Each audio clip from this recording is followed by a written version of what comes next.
Bereshit, Messiah ben Joseph, chapter 2, in the Pentateuch, we begin our journey of discovery in Genesis, the book of origins.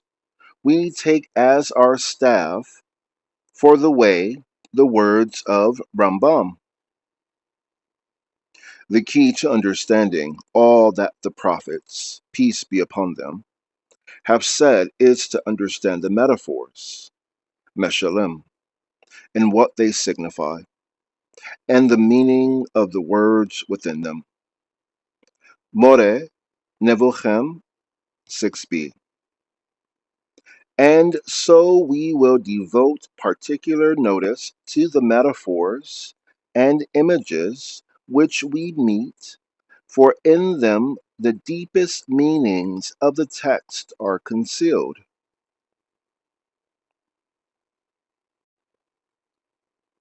The seed of the woman.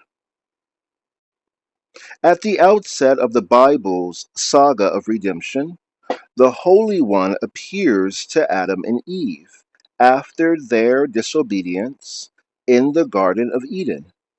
In their presence, he curses the author of their downfall, the serpent, and foretells his doom. And I will put enmity between you and the woman, and between your seed and her seed. He will crush your head, and you will strike his heel. Genesis 3:15. The picture is one walking through an open country who sees a serpent. He stamps on its head, but in doing so is struck by its fangs. While the designation seed of the woman might seem to refer here generally to those of mankind who wrestle against evil, nonetheless, the expression is unusual enough to make the alert reader pause, for it points rather to a single, unique man. Hebrew thought recognizes children as the seed of the male, whereas the female is but the receptive soil in which the seed is planted. See Genesis 13:15 through 16. See Genesis 15:5 and 13.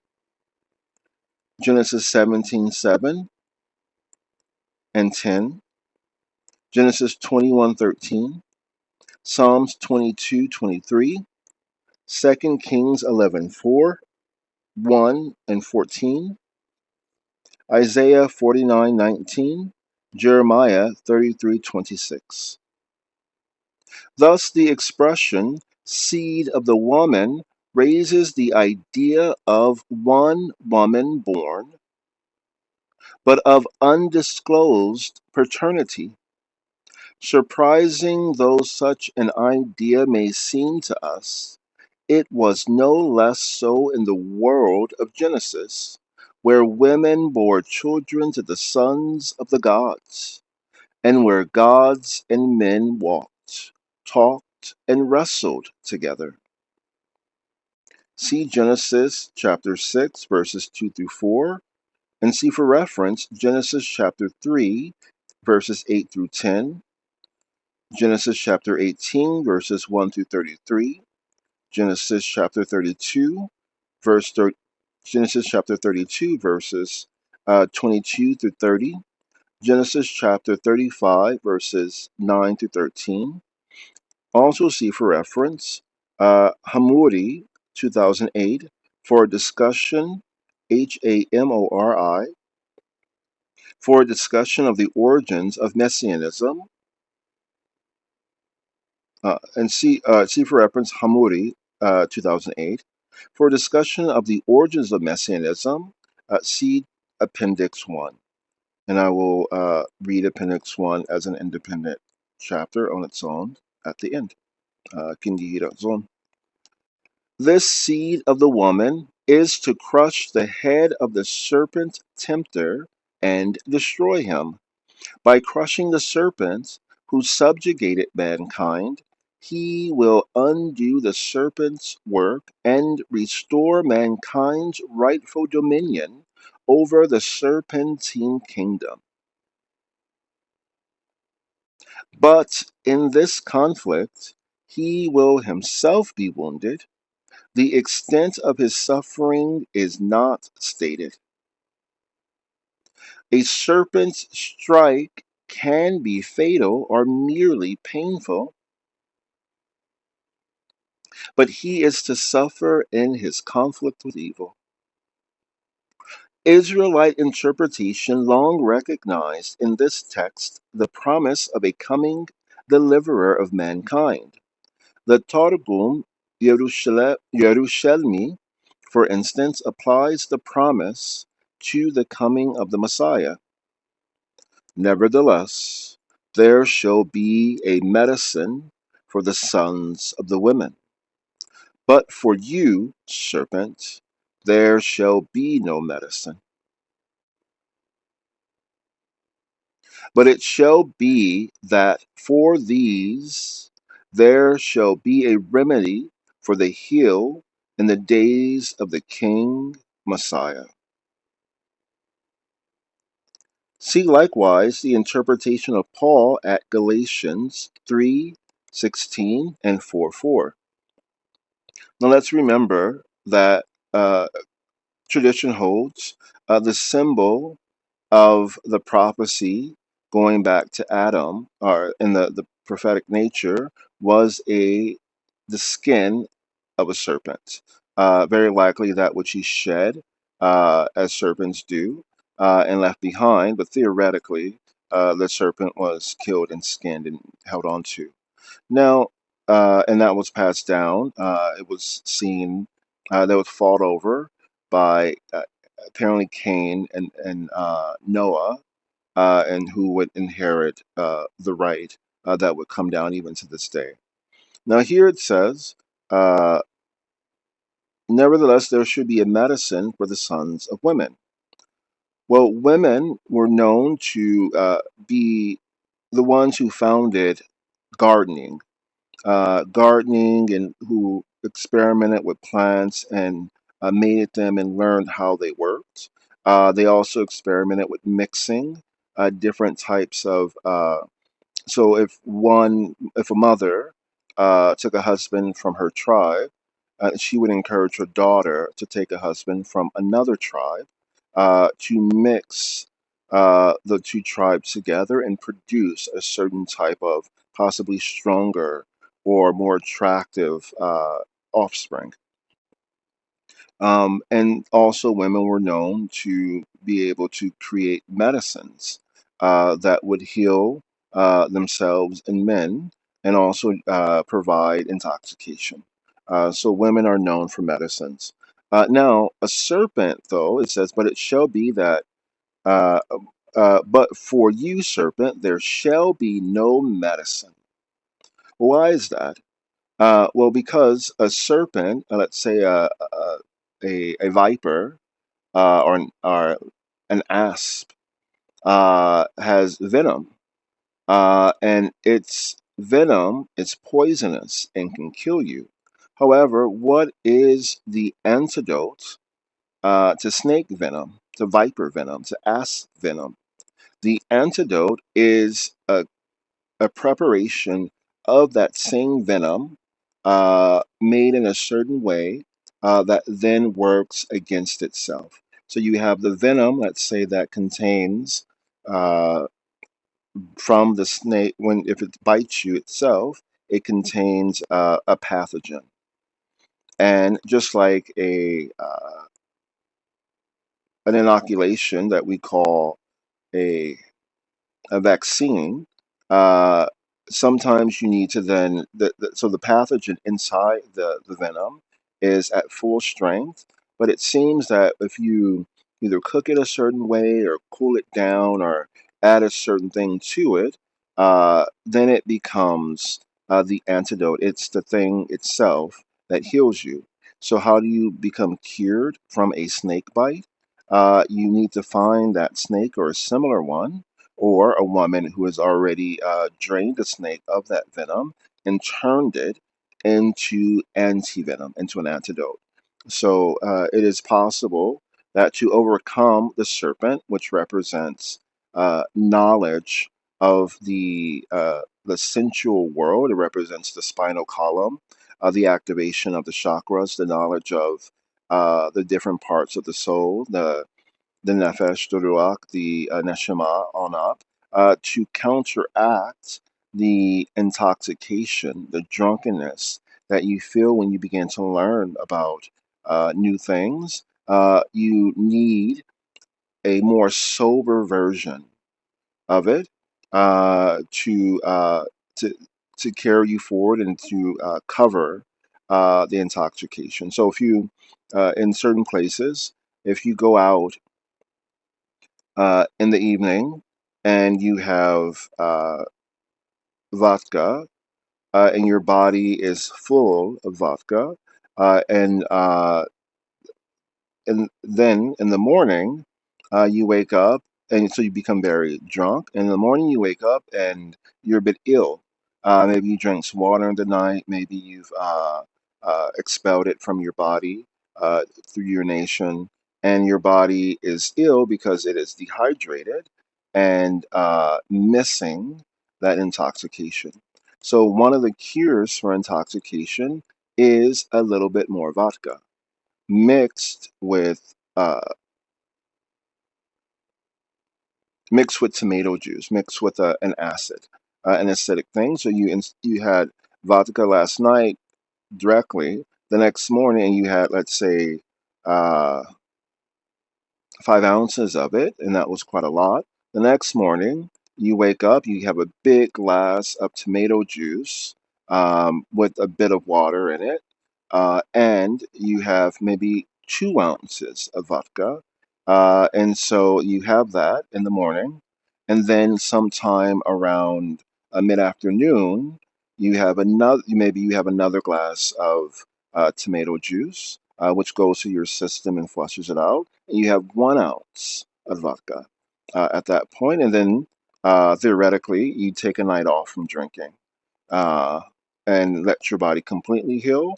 And then, if you decide to do that again, or you're within that community that you do it, you start up again, and that's like snake venom. So you need the vodka the next morning, but you don't need as much, and you need to mix it with something.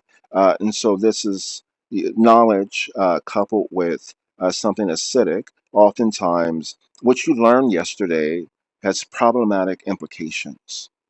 Let me tell you a little bit more about it, or let's go over again, not all that you learned, but just a part of what you learned.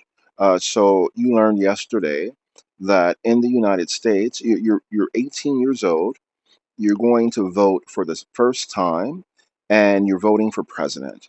And so you go, you find your candidate, and you mark your ballot for the first uh,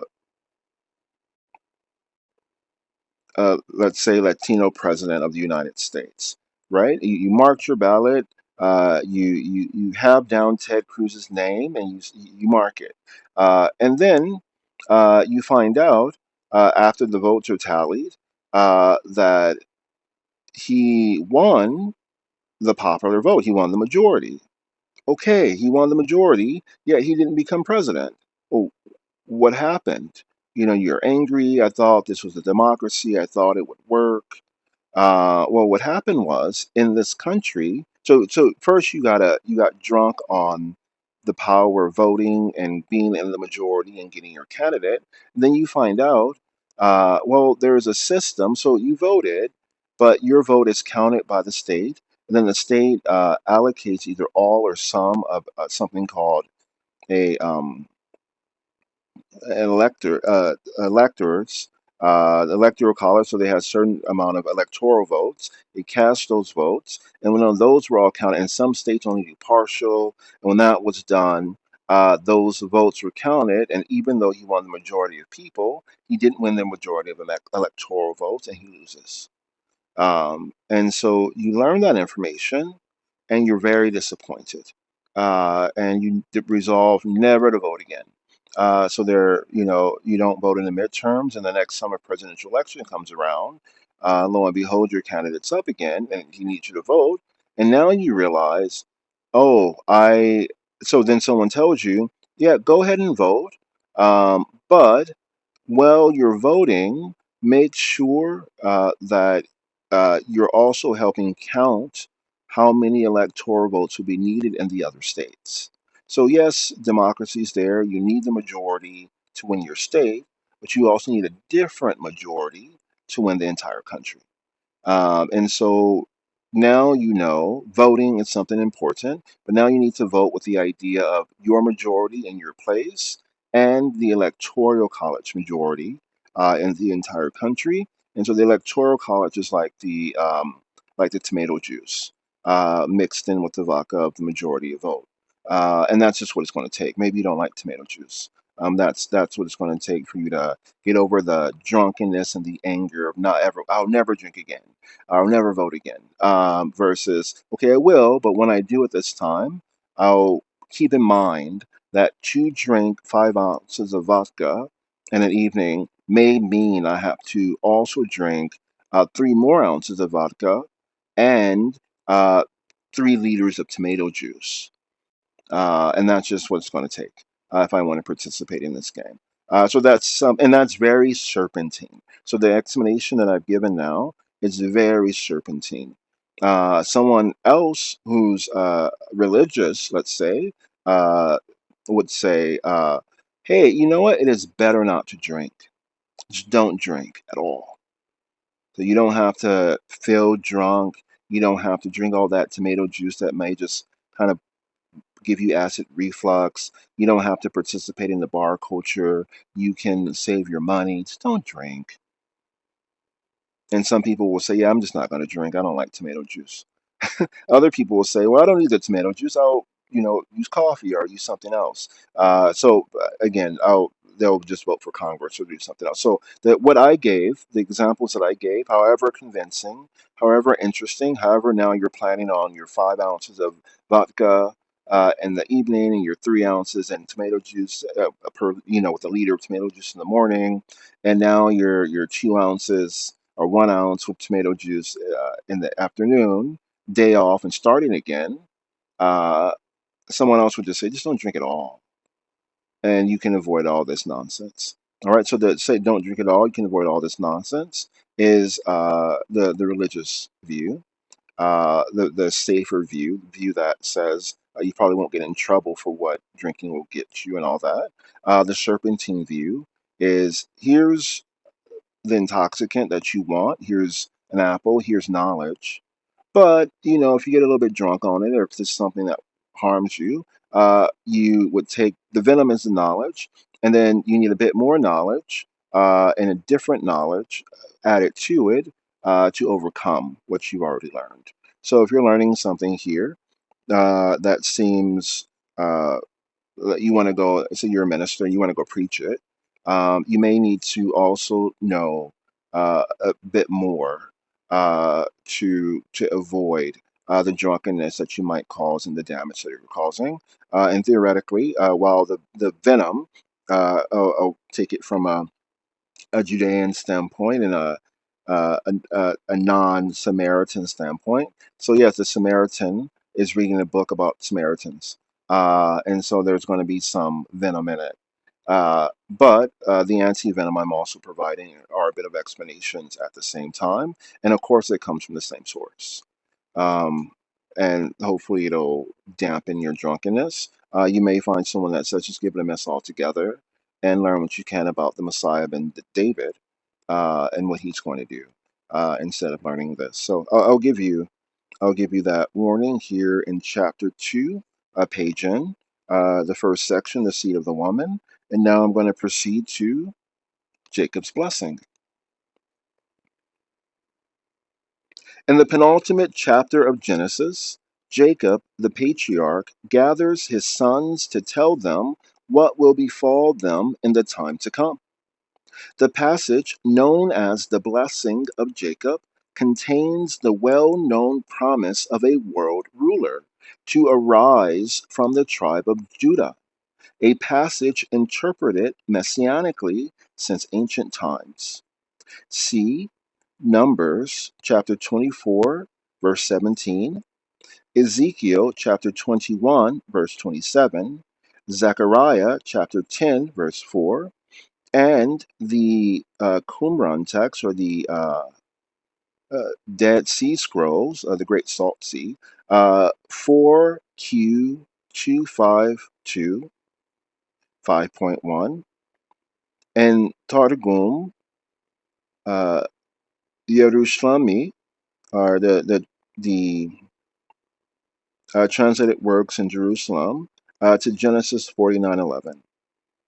So Targum Yerushalmi, for Genesis 49, chapter 49:11. The blessing. The rod will not depart from Judah, nor the scepter from between his feet, until Shiloh comes, and the obedience of the nations will be his. Genesis chapter 49:10. Less well known, however, is Jacob's promise to his best beloved Joseph. Less well known, however, is Jacob's promise to his best beloved Joseph. Joseph, the perfect Zedek, walked innocent amidst temptations of adultery, idolatry, and greed, although betrayed by his envious brothers. He became at last vizier of Egypt. And when aged Jacob gathered his sons to bless them, the longest and fullest blessing was reserved for Joseph. And this is Genesis 49:22 through 26.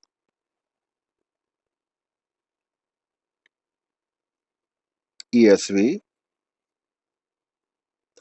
Joseph is a fruitful bough. A fruitful bough by a spring, his branches run over the wall. The archers bitterly attacked him, shot at him, and harassed him severely. Yet his bow remained unmoved. His arms were made agile by the hands of the mighty one of Jacob. From there is the shepherd, the stone of Israel, by the God of your father, who will help you, by the Almighty, who will bless you with the blessings of heaven above, blessings of the deep that crouches below, blessings of the breasts and of the womb. The blessings of your father are mighty, beyond the blessings of my parents, up to the bounties of the everlasting hills. May they be on the head of Joseph, and on the brow of him who was set apart from his brothers.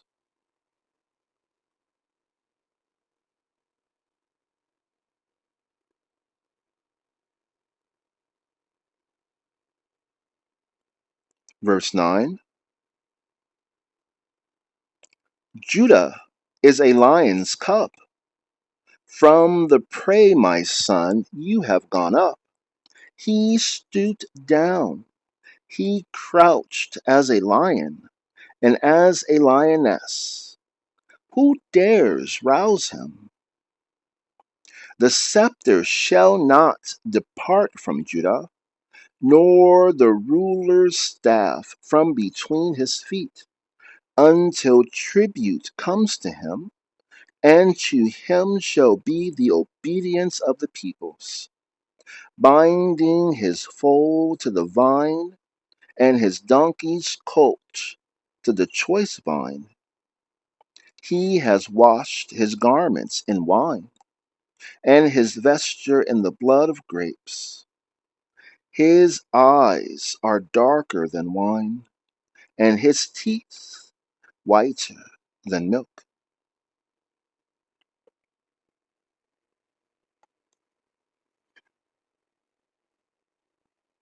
Joseph's blessing is longer even than Judah's, 71 words as against 55. Over Joseph, the word bless or blessings is spoken no less than 6 times. Upon Joseph is poured the blessings of heaven and of the deeps, blessings of fecundity and of eternity like the hills. As the Zohar says, Jacob inherited the cream of all, more than the other patriarchs, and being perfect in all, he gave all to Joseph.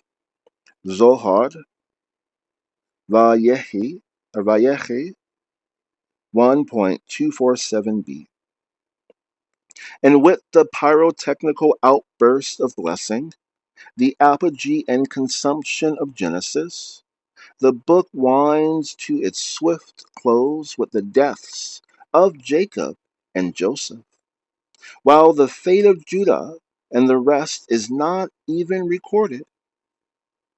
In this blessing of blessings, Jacob recounts the barbs of Joseph's bitter fate, and the archers are bowmen who inflicted them.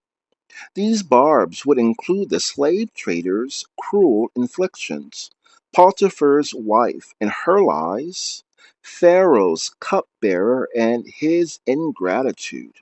But the sharpest arrow, the deepest wound of all, was Joseph's betrayal by his jealous brothers. Yet, in all his sufferings, Joseph did not turn from the straight way.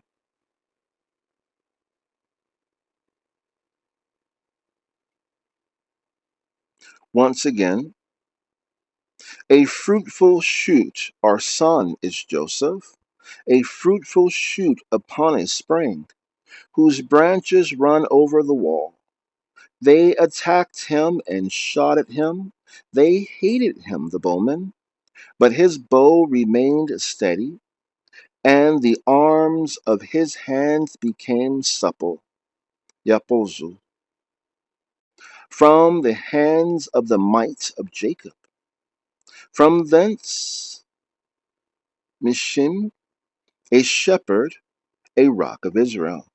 From the God of your father, who shall help you, from Shaddai, who shall bless you with blessings of heaven above, blessings of the deep that crouches below, blessings of the breast and of the womb. The blessings of your father are mightier than the blessings of my progenitors. To the limits of the eternal hills, let them be upon the head of Joseph, and on the crown of the head of the Nazir of his brothers. Genesis 49. Now, it is verse 24d. If you are writing the verses or reading them, they are in verse 24, there are 4 lines. D is the 4th line. Now, it is verse 24d. From thence a shepherd, a rock of Israel, which particularly interests us. Its translation above is simple and straightforward. In theory, it should pose no harm. The Hebrew text is secure. There are no divergent scribal traditions.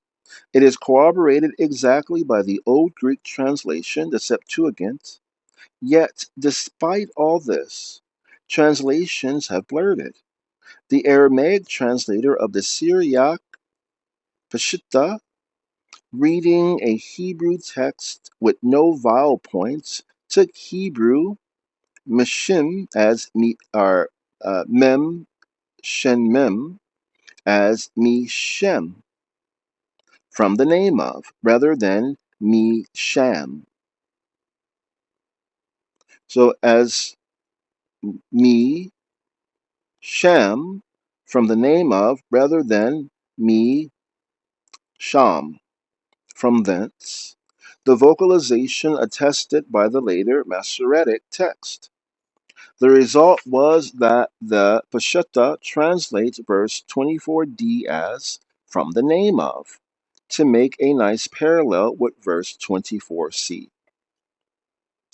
From the hands of the mighty one of Jacob, from the name, Aramaic, Menshum, of the shepherd, the rock of Israel. So very nice, in fact, is this Peshitta parallel that some modern versions follow suit as if in despair at unraveling the imagined difficulty of the Masoretic text. For instance, RSV and paraphrastically, the New International Version. But the Masoretic text need not be despaired of. Hebrew misham is not an uncommon or obscure word. It occurs some 106 times in the Bible. It means from whence or from thence. Its first half dozen occurrences in Genesis make this quite clear. See for reference further Genesis chapter 20, verse 1, Genesis chapter 24, verse 5 and 7, Genesis chapter 26, verses 17, 22, and 23, Genesis chapter 27, verse 9, Genesis chapter 27, verses 9 and 45, Genesis chapter 28, verse 2 and 6, Genesis chapter 30, verse 32, Genesis chapter 42, verse 2, Genesis chapter 42, verse 40, Genesis chapter 42, verse 26. Uh,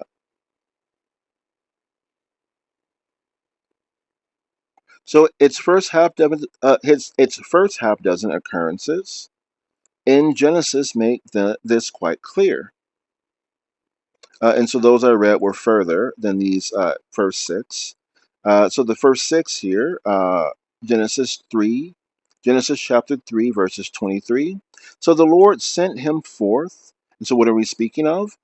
This Misham has been used 106 times in the Hebrew text and should not have been confusing for at least Hebrew speakers, though I think the author is making a point that it may have been different for Samaritan speakers. But here, the first six times that Misham is used, Genesis 3, Genesis chapter 3, verse 23.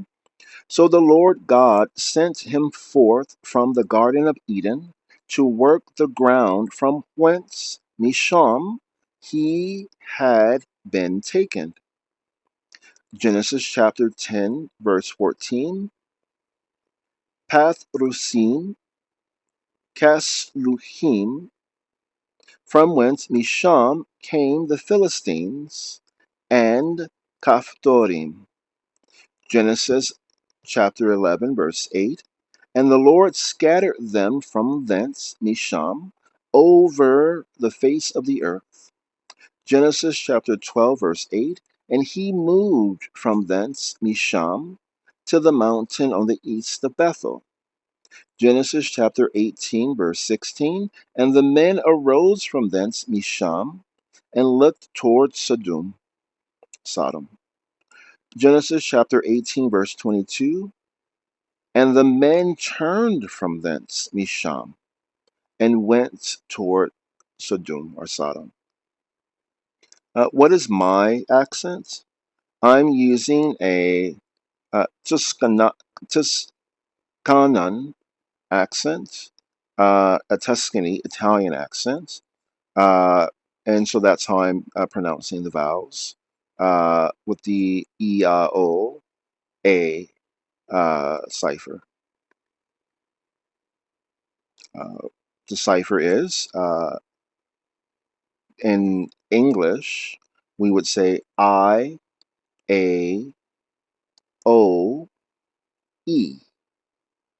I-A-O-E.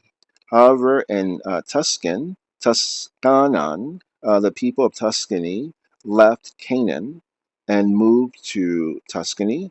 These people, if you're wondering what they look like, they then moved eventually to Japan by way of Babylon and Korea, but still remain there. The Grand Duke of Tuscany is properly the current family, and the family's been there for probably since then, the imperial family of Japan. The Emperor Naruhito would be properly the Grand Duke of Tuscany, or at least someone from his family. So it is held by him. And so they would look very similar to Japanese people who came at some point from Canaan and moved to what is now Tuscany. And so this is a Tuscan Italian accent. So I-A-O-E is pronounced E-A-O-A.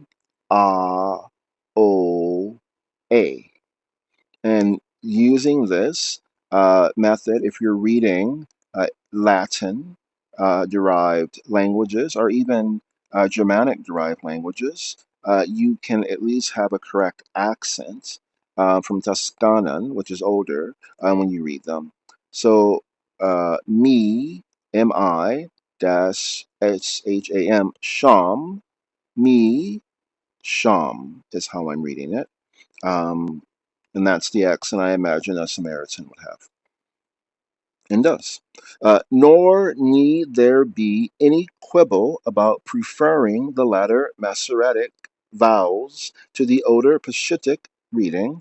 The antiquity of the Masoretic vocalization is fully confirmed by the Septuagint, whose ekethen also means from thence. It is perfectly equivalent to Hebrew misham.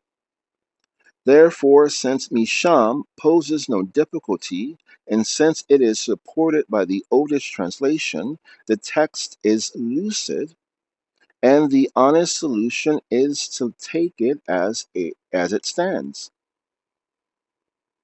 Uh, Again, verse 24 of Genesis, of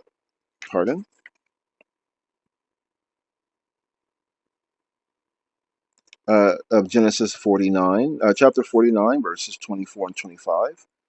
But his bow remained steady, and the arms of his hands became supple from the hands of the might of Jacob.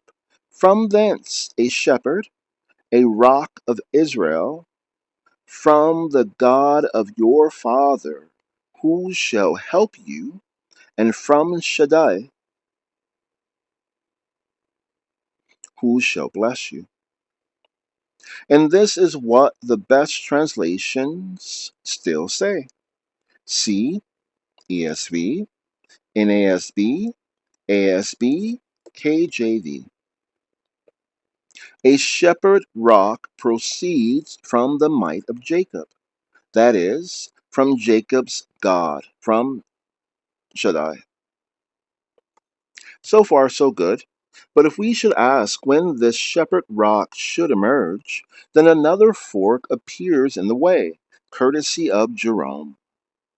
Since the Hebrew of verse 24d has no verb and no tense, and since the Latin tongue abhors such a vacuum, Jerome supplies his Vulgate translation with a past tense verb.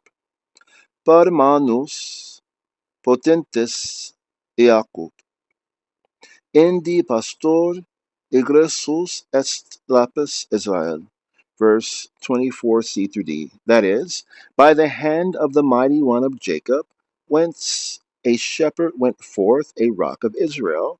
Verse 24c through d. The effect of this added past tense verb is to make Joseph himself from the power.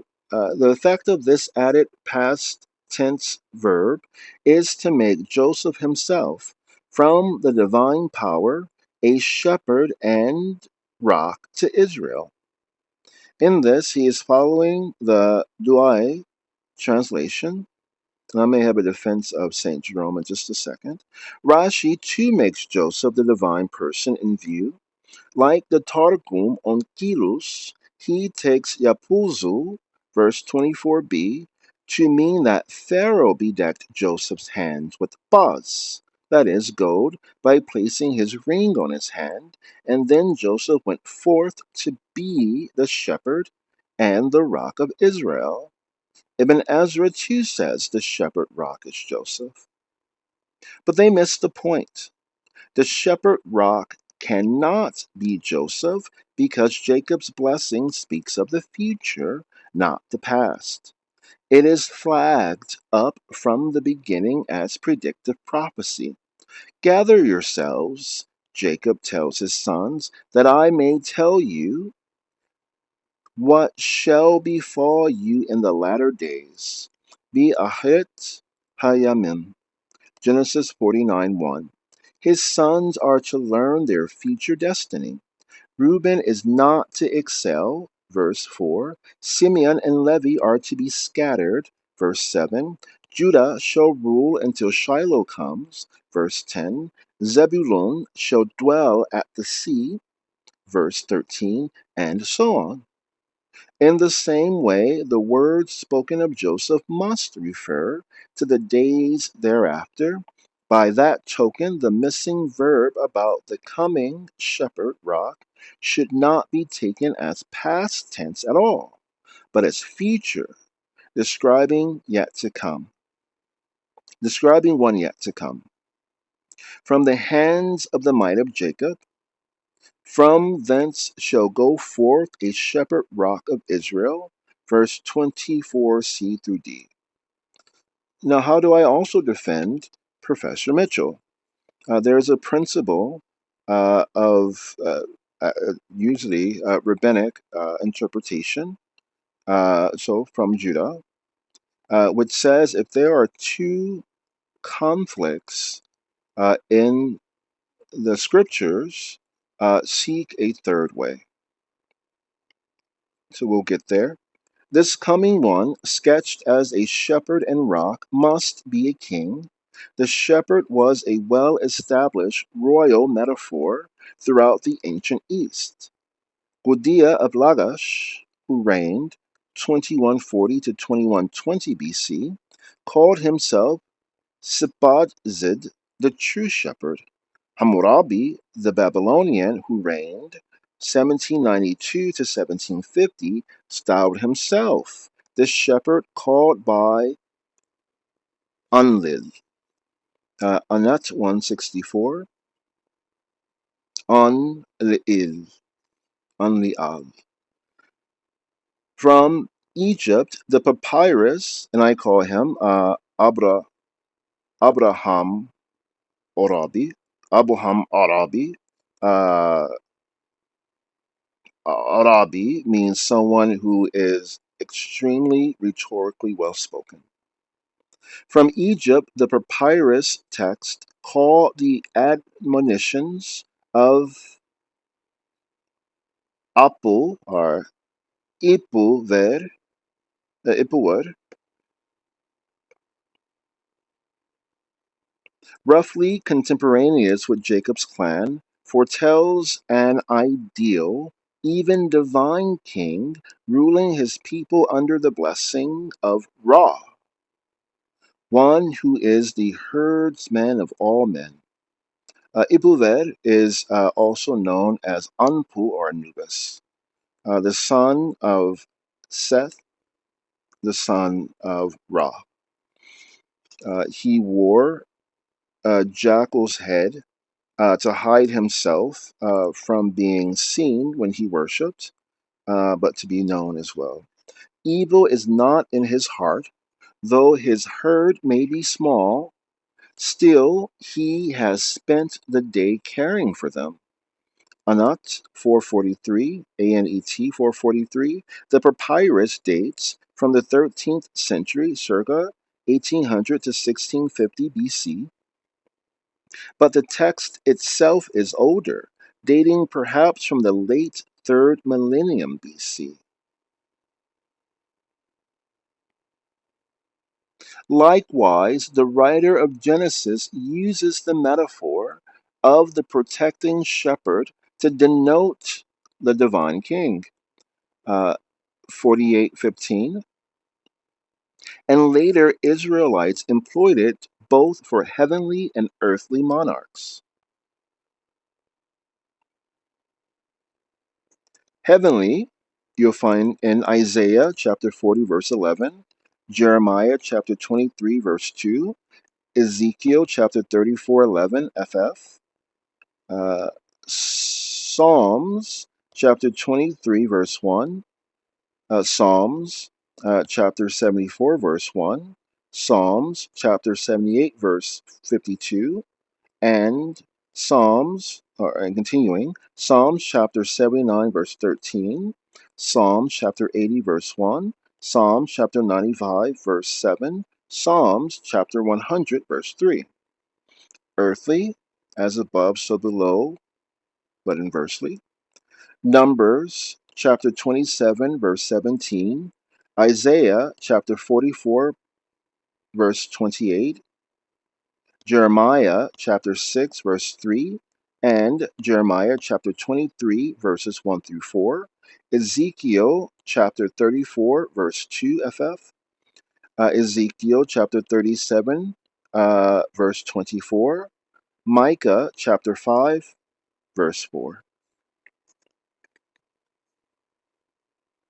Similarly, the rock or stone even is a metaphor for strength, refuge, defense, and permanence. Later in the Bible, it refers to Israel's anointed kings. Psalms chapter 118, verse 22, Isaiah chapter 28, verse 16. While the related ideas of a rock, sur, or crag, selah, are particularly used of Israel's God as a defense of his faithful people. Ergo, to sur in Deuteronomy 32, chapter 32, verse 4. Again, so ergo, to sur in Deuteronomy chapter 32, verses 4, 15, 18, 30, 31, and 32.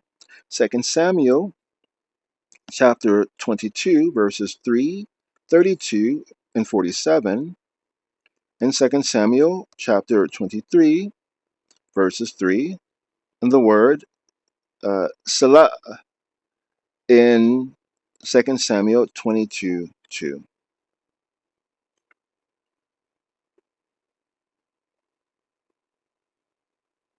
Uh, Before I continue, I was trying to get to the end of this before explaining the difference, or the third way. Uh, so we have here that the promised shepherd is Joseph by St. Jerome, and the Vulgate is what was translated to make the King James Version. So it's difficult to believe that they got it right, but the Vulgate got it wrong. However, um, Professor Mitchell says, and is saying here with more and more proof, that it is someone in the future. Uh, what is the third way from a reference standpoint?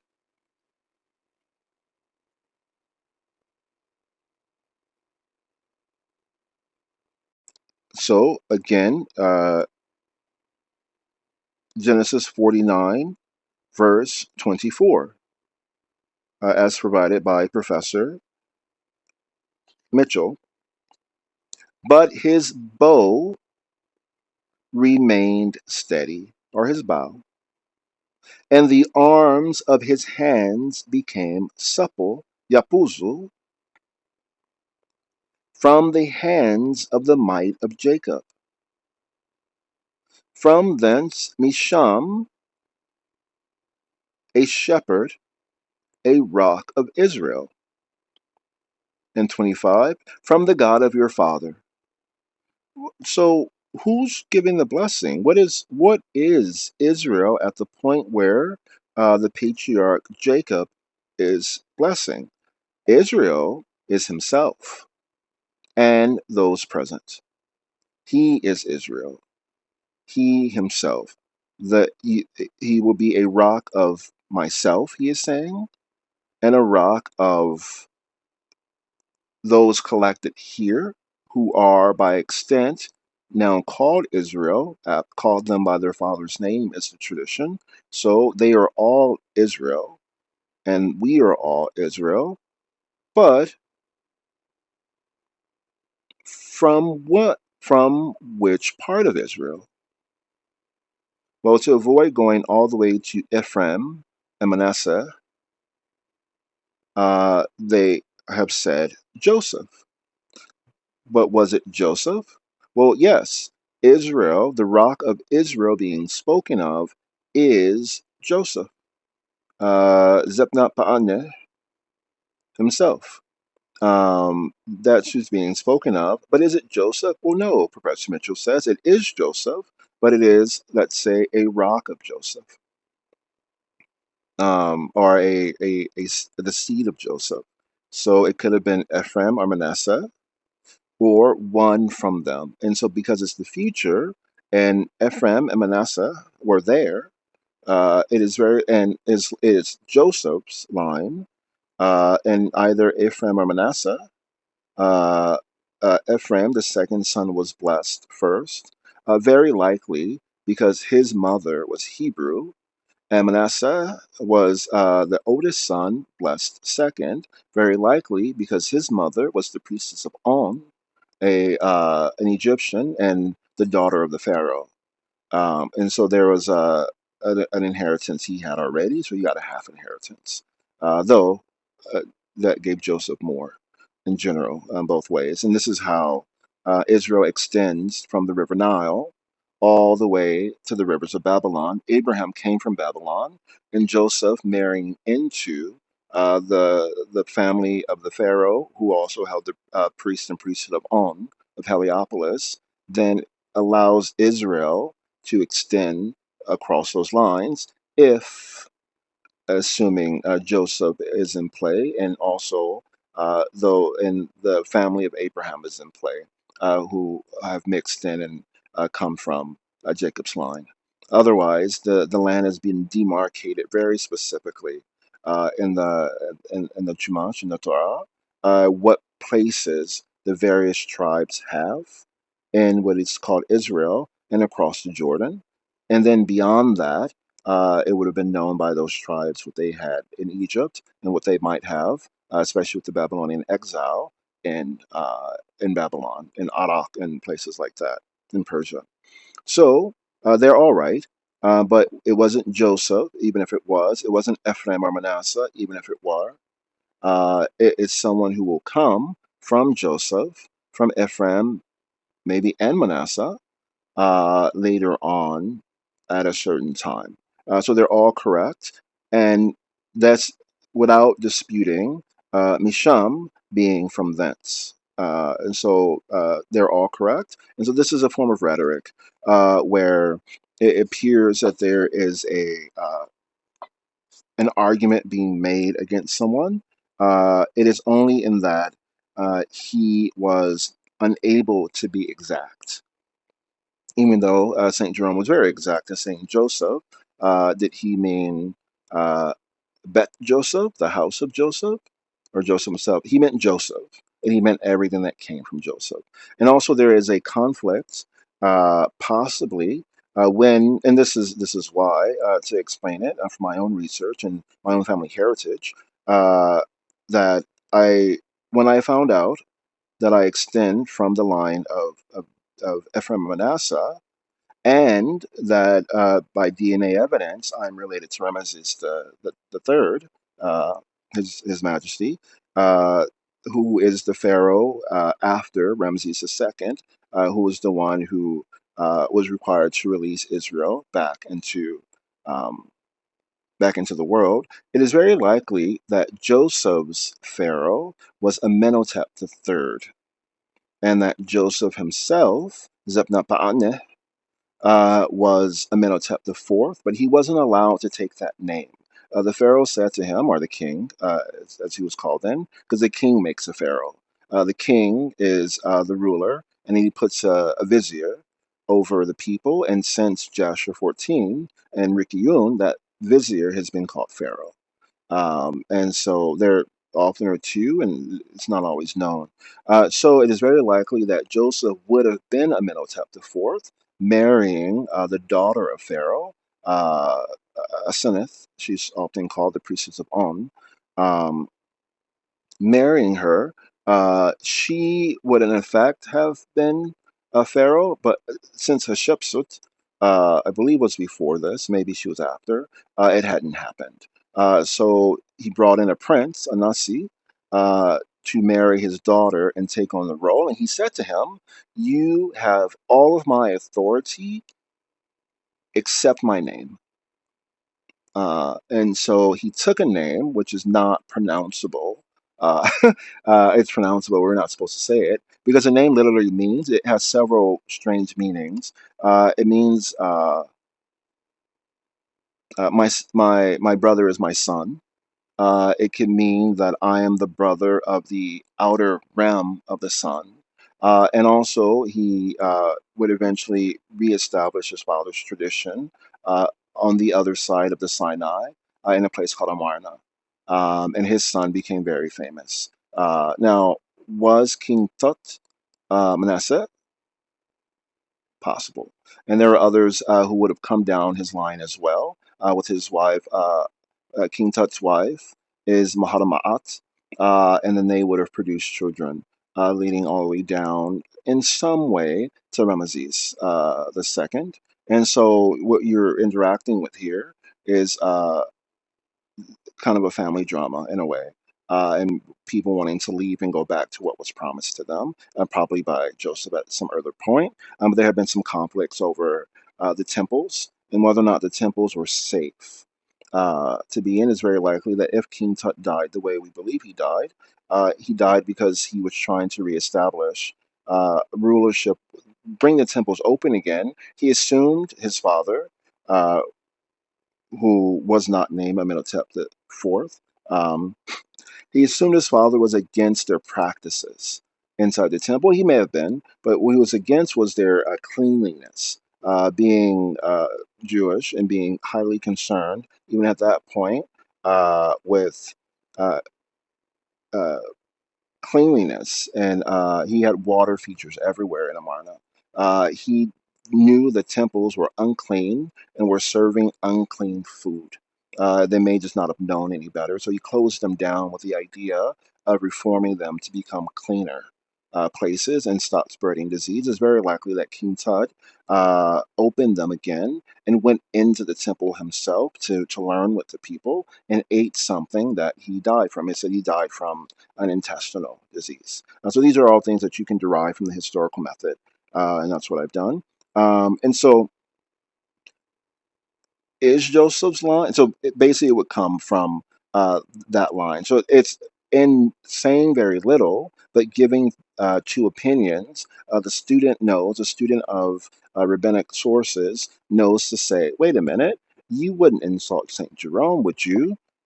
David Mitchell, professor? No, of course not. And I just said the King James Version was a correct version. And we know that the King James Version, again, a family member of this line, uh, is based on the Vulgate. So what are you saying? Well, I'm saying figure it out. So Joseph, was it Ephraim or Manasseh? So he's saying, why am I saying Ephraim and not Manasseh?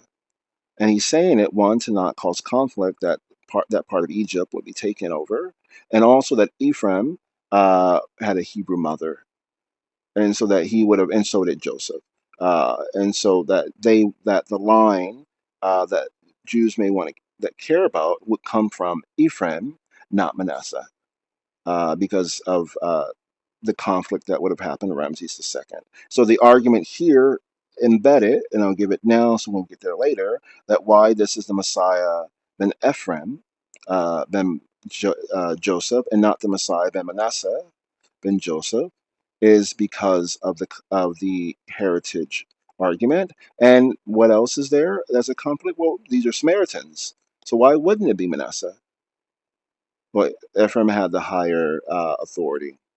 And so these are, again, venom.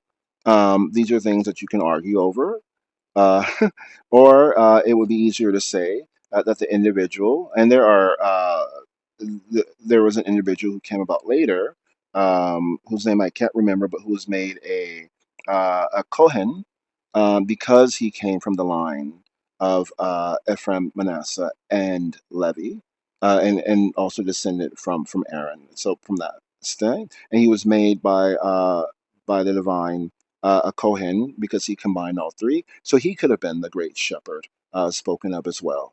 And it may be that so that's somewhat, so maybe he's already come. That's an argument. So all that venom, so to speak. The antidote to it would be researching who these people were and seeing if it is possible that these things are true. But in doing so, don't forget to read Torah and to go over the mitzvot, and know what you're supposed to do in the Torah and the mitzvot. Or if you're a Catholic, don't forget to confess and go to Mass while you're trying to figure out who the Messiah ben Joseph is. And so the antidote would be to include the things you're supposed to do while you're trying to figure out this understanding. And so I keep a regimen of Torah and our Chumash and Rashi's reading, as well as reading the mitzvot, and then applying them to my life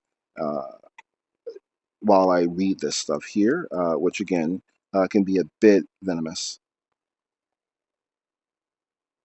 Okay, continuing. Altogether, then, the shepherd rock promised to Joseph is a mighty king. The Septuagint agrees, rendering shepherd rock by one Greek word, getish chusas, conqueror. Therefore, the coming one promised to Joseph is like the Shiloh world ruler promised to Judah earlier in the same chapter. He is one whom the nations will obey. And just as the Shiloh ruler is to come after Judah's kingdom, a kingdom which has not even appeared at the time of Jacob's prophecy, so the shepherd rock is a divinely appointed ruler to come after Joseph's time, but one greater and freer than Joseph ever was. Such an interpretation is not a novelty. Ramban says in his comments on Deuteronomy 32:4 that this rock from Joseph is the same rock or stone as is spoken of in Psalm chapter 118, verse 22. And before reading that, what he says, why do we care what the Rambam, Moses ben Maimon, called Maimonides? Why do we care what he says about this, besides the fact that he's well respected for enumerating the mitzvot? It's because he lived in Egypt, and some say he is still there. And uh, he lived there, and he was the doctor and advisor to Salahuddin or Saladin, the Sultan, and was possibly responsible for the establishment of Tel Aviv once the Western Europeans left were defeated uh, from the Holy Land, or left from the Holy Land, or were forced out, at least at that time before returning. When they were pushed out, those who may have had heritage there, but it had been long ago, when they were pushed out, he Maimonides asked for Tel Aviv, a place in the Holy Land for he and his people. Um, beyond that of Jerusalem. and so that was established. So he becomes very important to speak about Egyptian affairs. He would have had access to a lot of Egyptian documentation in addition to the Hebraic work, and been an expert in it. So, such an interpretation is not a novelty. Ramban says in his comments on Deuteronomy 32:4 that this rock from Joseph is the same rock or stone as is spoken of in Psalm 118:22. And he, Moses, said, "Let my teaching fall like rain." For that which he brought from the heavens, and his speech on the earth, will fall upon Israel, and settle upon them like dew. Deuteronomy 32:2. For I will proclaim the name of Hashem in the heavens. Come, declare the greatness of our God. Deuteronomy 32:3. In the earth, the rock, his work is perfect, etc. Deuteronomy 32:4. And all Israel will say also, the rock is Joshua, a sign about this land. For then, for from thence a shepherd rock of Israel, Genesis 49:24, and it was interpreted long ago. The rock rejected by the builders has become the capstone. This is from Hashem, etc. Psalms chapter 118, verses 22 to 23. And that is why Joshua said, "This rock will be a witness between us." Joshua 24:27. Also, for behold, the rock which I have set before Joshua, upon one rock are 7 eyes. Zechariah 3:9. Let the wise understand. Bethlehem. Ramban's comments are triggered by the rock of Deuteronomy 32:4. This rock, he says, is not only the eternal, but also Joshua.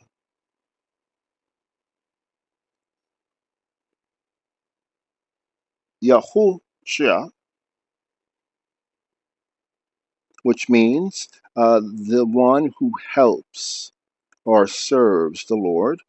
And we know that at the end of Moses' life, Yahushua, went to Moses and said, "Can I return to my former name, Hoshea, the servant of mankind?" Writing in his later years in the Mamluk ruled Holy Land, he says it is a sign for this land, and then cites Genesis 49:24, whose shepherd rock he identifies as Joshua. He then proceeds to link the divine rock of Deuteronomy 32:4 and the Joshua rock of Genesis 49:24 with the rock rejected by the builders of Psalm 118. Now Ramban knew Psalm 118 was written long after Joshua's time, and he knew its rejected rock had a long history of messianic interpretation. Psalms 118:22 is interpreted messianically in the Qumran text 2Q23 and 4Q173, which equals 4Q PPSB, 4Q PPS superscript B. Fragment 5, lines 1 through 6. See for reference Berder, 1996, Evans, 2005, 557 and 59. In the New Testament, it's used as a messianic proof text. Matthew 21:42, Matthew 12:10, Luke 20:17, Acts 4:11 implies that such an interpretation is acknowledged by both sides in the dispute. See to the Midrash of Psalms 18, Rashi on Micah 5:2.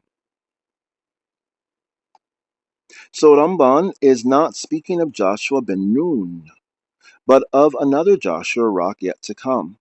whom he sees prefigured in the rock set before Joshua ben Yohezadek in Zechariah 3.9. So when Ramban says that the Joshua rock is a sign from this land, he foresaw the land of Israel being reconquered and ruled by another Joshua, one still to come in Ramban's own time, that is that is a Joshua Messiah, Yahushua, who is the promised shepherd rock. Clearly Ramban had given the matter some thought.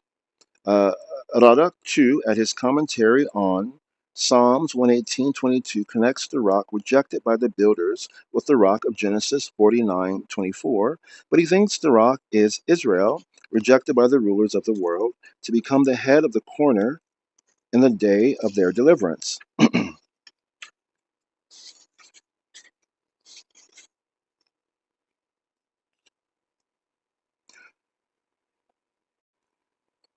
So, going back a bit, that's the end of this section titled Jacob's Blessing. There's a rule I've learned from a teacher that Americans can tolerate about an hour of speech, and British people about an hour and a half. So I am, after this point, going to pause midway through this chapter and pick up again, Coat of Many Colors, in a part two. So my point um, is, let the wise understand. So, for behold, the rock which I have set before Joshua, upon one rock are seven eyes. So, Joshua is of the house of Joseph. Joshua is a diminutive of the word Joseph. And so he is of that house, so he qualifies. But again, and he was a messianic figure who did wonderful things to save Israel. What you'll find is, and writers tend to imply it but not say it, uh, these are archetypal figures. What is an archetype?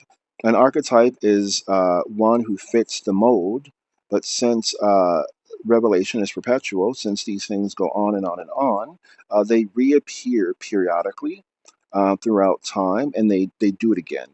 So if you're looking for this person, he will come from a particular family in a particular way, maybe even have a certain name, and he'll do it again. And so he'll do it. He'll be celebrated, and then in 1,000 years, it'll be said, "Oh no, it wasn't him. It's another person we're waiting for," just to make sure it happens again. So, for instance, the president of the United States is so right now the president of the United States is Joseph Robinette Biden Jr. And he is president of the United States. However, you might say the president of the United States is the one who decided that man would go to the moon. Well, so the president of the United States who decided that man will go to the moon, it's not I'm sorry, it's not Joseph F. Kennedy. Well, yes, he decided man would go to the moon, yet uh, the decision was carried out by both President Johnson and President Nixon. Okay, so the president decided and the president did. Well, didn't President Donald J. Trump decide that man would return to the moon in the Artemis mission? Yes, but it is being, yes, he did and prepared it. But this month, at least, it is being carried out, not a manned flight, but the practice for it by President Joseph Robinette Biden Jr. And it may be that he carries out the moon mission, or it could be him or his successor. So the president did this. And so the person who's going to do it in the future will likely be the president of the United States because of how things are established for him. Yet you will have to give him a name. And so that president is. So Rock, uh, Pe- uh, Pedro, or Pedro, is Pietro, and we can move over to president, is the title of the person, and then he has a name. I say that to say, so who is the most important rock figure of the Catholic Church? The Catholic Church is at this point 2,800 years old. It was founded by the third ruler of Rome, the kingdom of Rome, who is called Numa, which is Amun backwards. So he was evident, not hidden.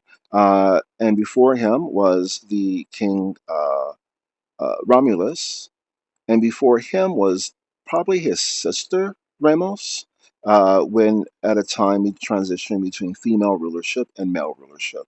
But we know for sure Numa existed, and he established almost every formal religious tradition, which has now become schools within the Roman within Rome, and even some that were found to be so fantastic that they were likely put away in the what is now the Vatican Library, which has been for a long time.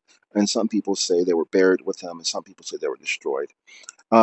So the rock in 800 BC is when he lived, and that was around the time of King David. So there would have been possibly some knowledge of each other, and through in Egypt as well. These are places that are very close to each other and have a connection.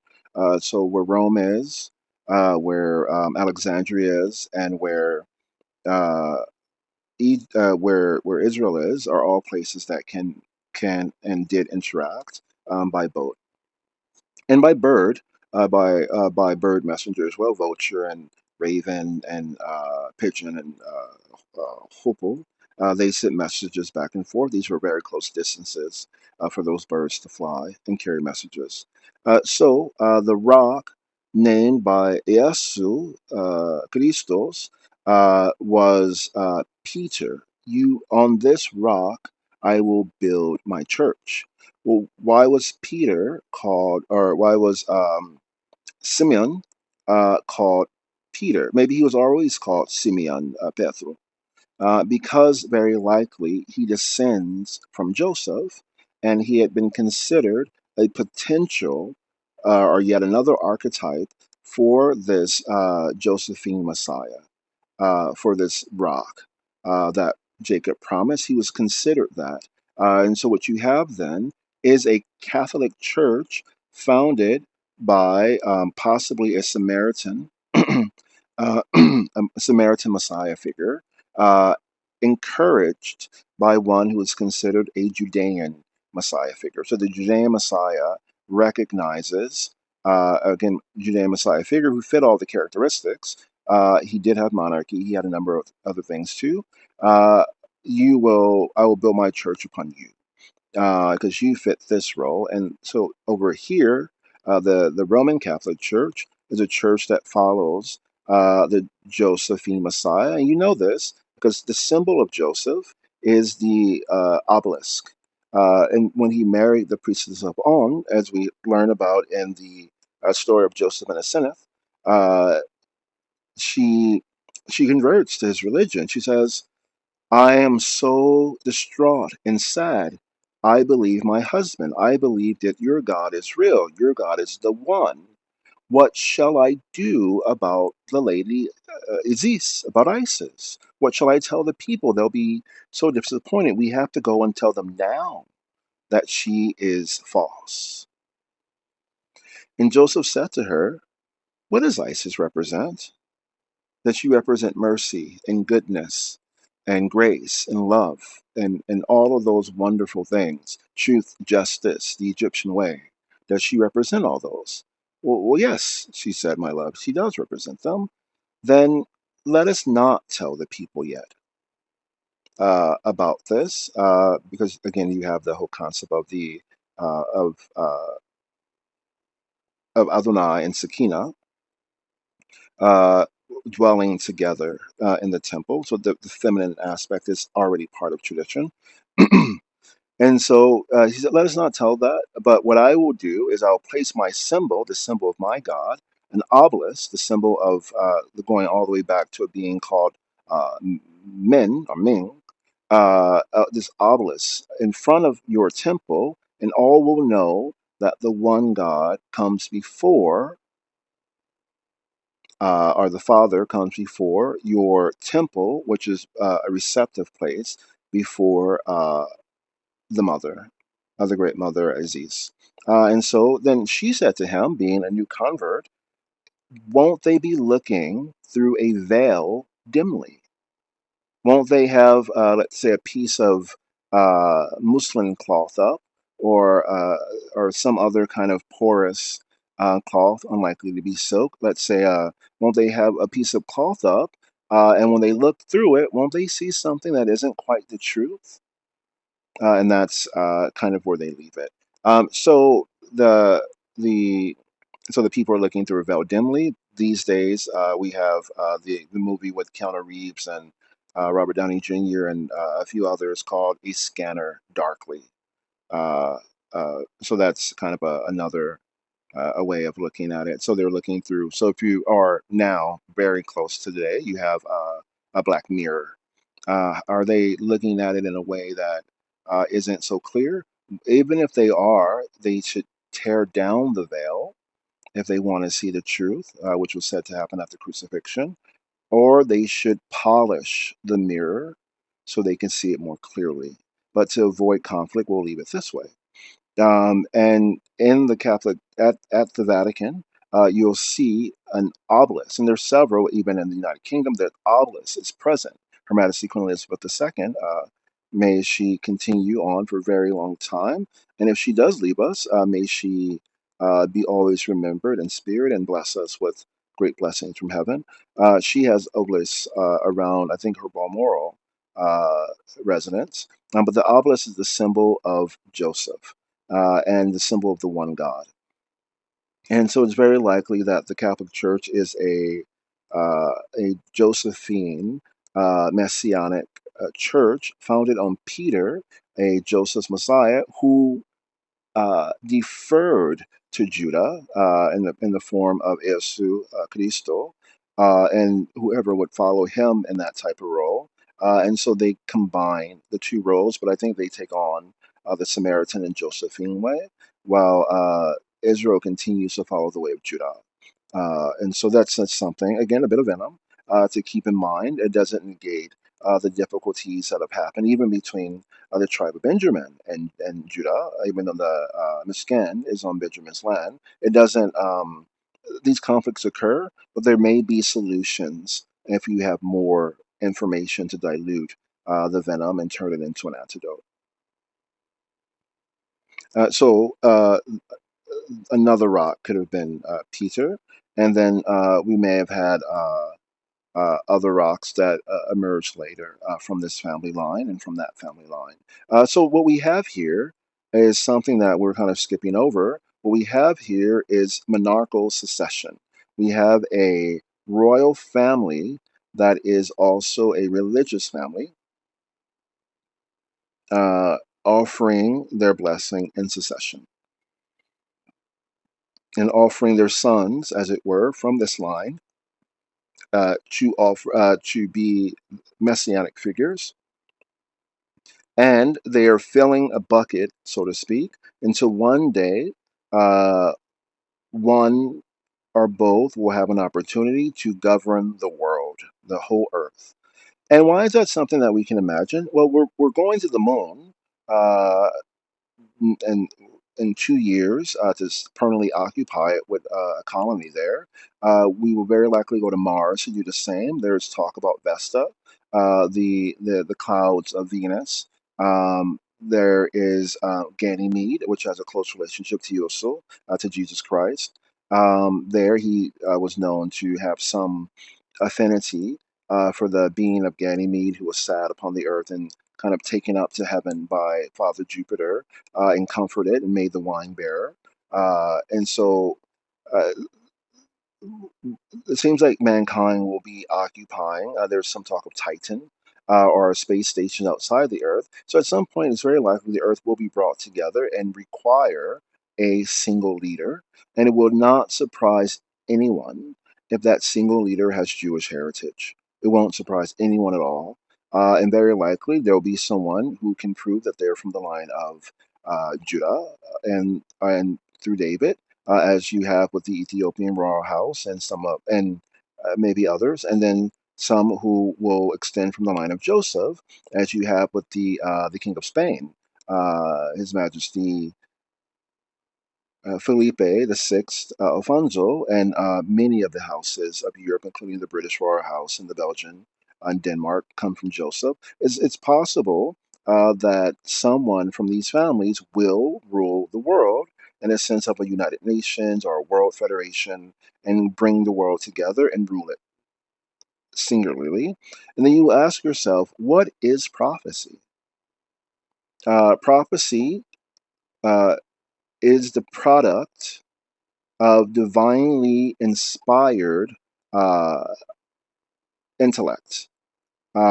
So God has given someone's the physical brain and the ability to learn, which manifests itself in prediction, and prediction that is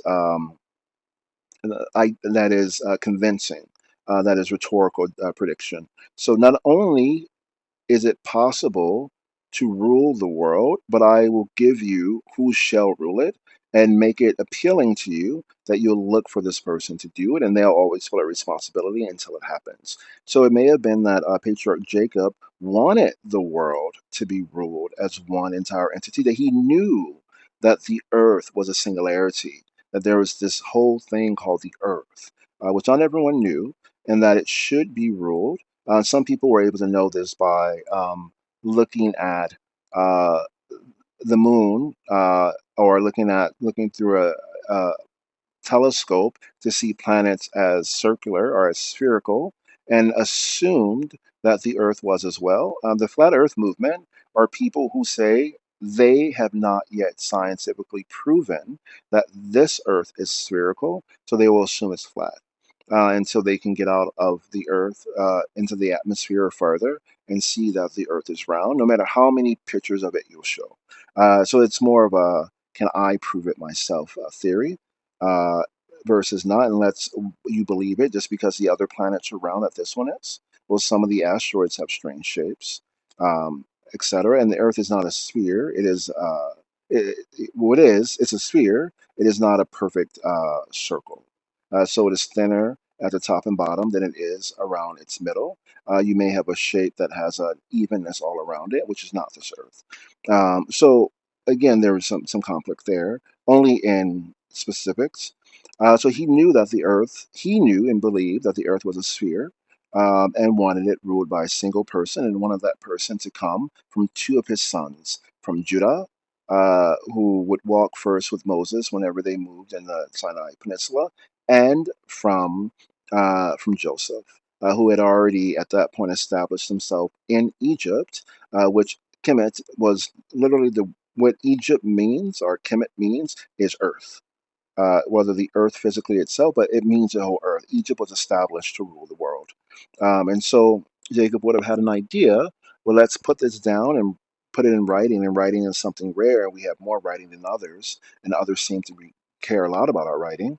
And then it will be possible that through the Samaritan tradition of mixing with other tribes, and with the Judean tradition of rarely mixing with other tribes, you'll have someone who was closer to the genetic link of uh, uh, of Israel, of Jacob, and someone who came from Joseph, who also may include the other tribes with him of the earth. And in this way, you would then be able to rule the world, and it is not unforeseeable that that could happen. And so, what you have is an attempt to predict and to plan what the world should be.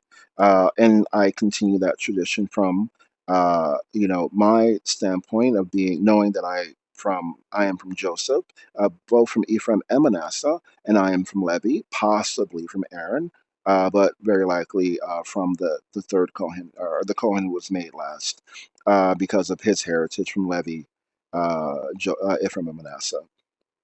And I perpetuate the same idea because the Catholic Church has 2 billion believers. The Muslims have 1.2 billion believers, and there's, 8 billion humans on earth. So that's already a bunch of people who are inclined to believe it, and we can gather them together. And many other people are happy to share in the same traditions because their religions allow them to adopt other traditions on top of their own. Uh, halfway point.